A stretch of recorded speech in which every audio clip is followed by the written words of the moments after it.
On January 20, 2022, a Maxam Ghana Limited vehicle conveying explosives to Chirano Mining Company in the western north region of Ghana exploded at Appiate, a community in Prestea Huni Valley municipality of the western region.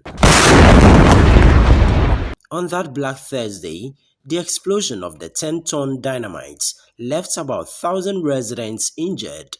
The video shows blown houses and debris scattered across the ground.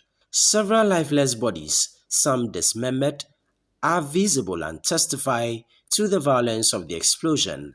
Some of the survivors of the tragedy in Appiate are still fighting for their lives in the hospital, while others now live with permanent disabilities. The Ministry of Lands and Natural Resources launched the Appiate Endowment Fund to support people affected by the explosion. We have 106 different housing types going on out of 124.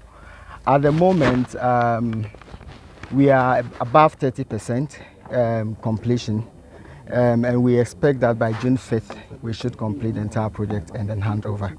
The state's resolve to rebuild the city is currently ongoing. According to the consultants of the project, the reconstruction of the city will be completed in June 2023. The government gave Maxam a $1 million administrative fine for breaching regulations and imposed a $5 million fee for damages. To find out the cause of the explosion, the government set up a 3-member committee to investigate the circumstances that led to the explosion. However, even though the report was finalized and submitted, it has not been made public yet. This development has received criticism from key stakeholders, including human rights and environmental mining advocacy group WACAM. They accuse the government of not being transparent with the findings of the committee, hence the need to make the report public. We are aware that the Minister for Lands and Natural Resources constituted a fact-finding committee and the report has been submitted, but it has not been made public. This is of serious concern because the Appiate explosion is of major public interest. We are marking the 1-year pain of the people of Appiate, some of whom continue to live in tents and on the charity of benevolent people without knowing when they will be restored to their previous life of dignity and social cohesion.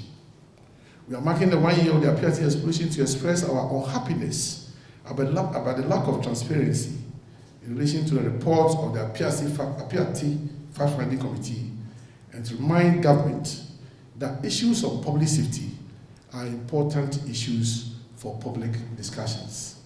January 20 marks the 1-year anniversary of the explosion. The explosion seared the air and the community in a way that left them bereft of life.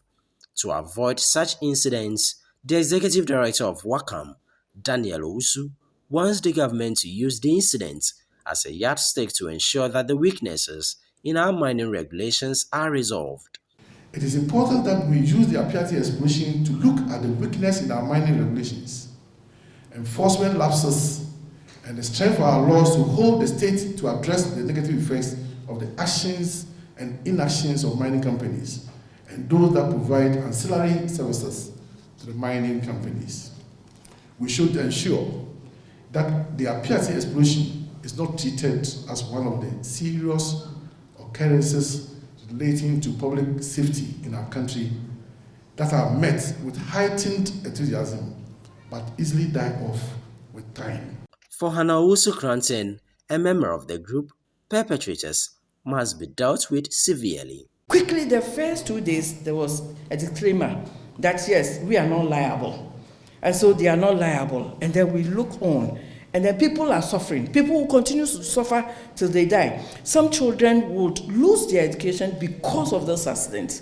So is government not concerned that the situation today, Ghana, where we don't even know what to eat because of high cost of living, high cost of fuel, high cost of this. Yes, COVID came. I know that COVID created problems for us.